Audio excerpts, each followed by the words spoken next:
going to tui na zong in du thlang kham hoi lama aran kala kong hi a kham oi na samai sia anal boka luma hlom me a hwa tiang tiu na hun chu da ka chan ve don kan tho nu kan thung the sa mani hi lai thi kan na lon chole na turan do na a hal tak tang tang khop mai kiana chuanan tui na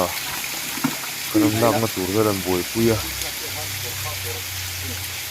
ấy thì hiện lúng mới tao tí đầu lúng lúng thì tiền đâu là cái ăn lâu đột nên tụi nào cần giống về thì quên hiện tụi nào tí là hay phần tụi con nó luống tụi tụi mấy phải lại được tụi thế lại được đúng quên mới đi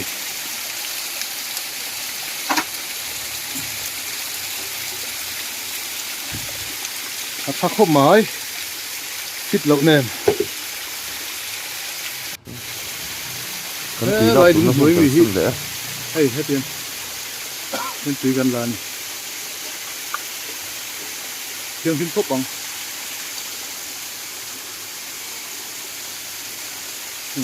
tập tầm này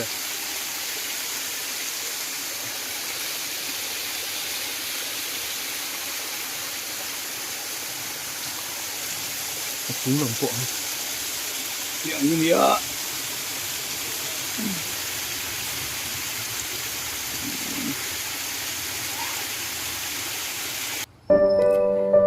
ê khải rùa rồi sút nem lấy mấy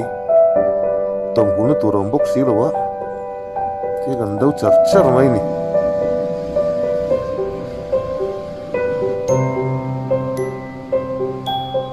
rồi suri phiên để cái là cái trong thiên cần zoom phải dễ là phải tiền hay hết cả công tuổi cần thành phá hỗ trợ rồi số milang liam à số cần là bột thấy đó thì phải pi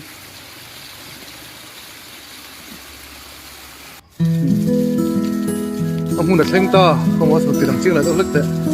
à có mà thui bốc á à buổi bốc ăn buổi thui ray có tất cả tụi nó chưa